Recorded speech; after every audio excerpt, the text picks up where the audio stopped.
नमस्कार, मैं हूं अमरजीत और आप देख रहे हैं यू सीरीज न्यूज़। जौनपुर समाचार। बोलेरो का टायर फटा, खाई में पलटी, बुजुर्ग की मौत। उत्तर प्रदेश जौनपुर जनपद के सराय ख्वाजा थाना क्षेत्र अंतर्गत लपरी बाजार के पास तिवारीपुरा गांव के पास एक तेज गति से आ रही बोलेरो गाड़ी का टायर अचानक फट गया। अचानक टायर फटने से गाड़ी चालक के नियंत्रण से बाहर हो गई। चालक ने गाड़ी को कंट्रोल करने की बहुत कोशिश की, लेकिन नाकाम रहा और नतीजा ये हुआ कि गाड़ी खाई में जाकर पलट गई। अचानक हुए इस हादसे से आसपास के लोगों का ध्यान उस ओर गया और वहां मौजूद लोग भागकर खाई में पलटी बोलेरो के पास पहुंचे। गाड़ी के अंदर मौजूद चारों लोगों को स्थानीय लोगों ने बाहर निकाला।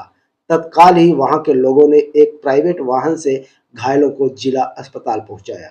इलाज के दौरान 80 वर्षीय सुखई बिंद नामक बुजुर्ग की मौत हो गई।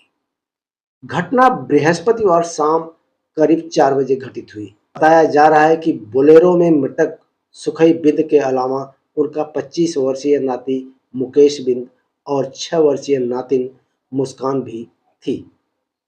एक्सीडेंट में मुकेश और मुस्कान के अलावा बोलेरो चालक को भी गंभीर चोटें आई हैं। घायलों का इलाज जिला अस्पताल में चल रहा है।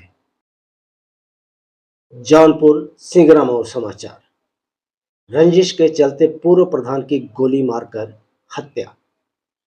जानकारी मिली है कि बुधवार की शाम को 45 वर्षीय पूर्व प्रधान सत्य प्रकाश तिवारी रामीपुर तिराहे पर स्वतंत्र देव की दुकान पर बैठे थे। उसी समय बाइक पर सवार दो बदमाशों ने उन पर ताबड़तोड़ 2 फायर किए, जिसमें से एक गोली सत्य प्रकाश जी के हाथ में और दूसरी गोली बाईं तरफ पेट में लगी। गोली लगते ही Satya Prakash ji on the spot गिर पड़े। उनका पूरा शरीर लहूलुहान हो गया। गोली की आवाज सुनकर दुकानदारों में खलबली मच गई, जबकि गोली चलाने वाले हमलावर अपनी बाइक से मेढ़ा की ओर भाग गए। स्थानीय लोगों ने पूर्व प्रधान को इलाज के लिए बदलापुर स्वास्थ्य केंद्र ले गए। हालत गंभीर देखकर वहां के डॉक्टर्स ने उन्हें जिला अस्पताल के लिए रेफर कर दिया। जिला अस्पताल से उन्हें ट्रॉमा सेंटर के लिए रेफर कर दिया गया। इलाज के दौरान ट्रॉमा सेंटर में उनकी मौत हो गई। मृतक सत्य प्रकाश के चचेरे भाई प्रमोद कुमार ने थाने में गांव के ही पंकज तिवारी और दीपक तिवारी के खिलाफ आरोप लगाते हुए रिपोर्ट दर्ज करा दी है। तीसरे आरोपी के रूप में जगदीशपुर निवासी घनश्याम पांडे का नाम दर्ज कराया गया है। हम आपको यह बता दें कि तीनों आरोपियों को पुलिस ने अरेस्ट कर लिया है। आरोपियों के पास से तमंचा, 12 बोर का खोखा और जीवित कारतूस भी बरामद हुए हैं।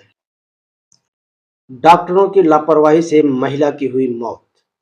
जौनपुर के बरसठी थाना क्षेत्र अंतर्गत लक्ष्य हॉस्पिटल एंड ट्रॉमा सेंटर में भगवानपुर गांव निवासी दीपक सरोज की पत्नी रीना सरोज की बच्चेदानी का ऑपरेशन हुआ। बताया जा रहा है कि ऑपरेशन के दौरान डॉक्टरों की लापरवाही से रीना सरोज की सांस की नली कट गई, जिससे उसकी हालत गंभीर होने लगी। रीना सरोज की बिगड़ती हालत देखकर डॉक्टर्स ने उन्हें वाराणसी ले जाने के लिए कहा। रीना के परिजन उसे वाराणसी ले गए, लेकिन इलाज के दौरान रीना की मौत हो गई।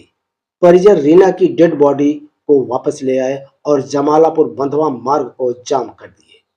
घटना की जानकारी मिलने पर पुलिस मौके पर पहुंची और लगभग 1 घंटे की मेहनत मशक्कत के बाद मृतक रीना सरोज के परिजनों को समझा बुझाकर शांत किए। तब कहीं जाकर जाम खुला।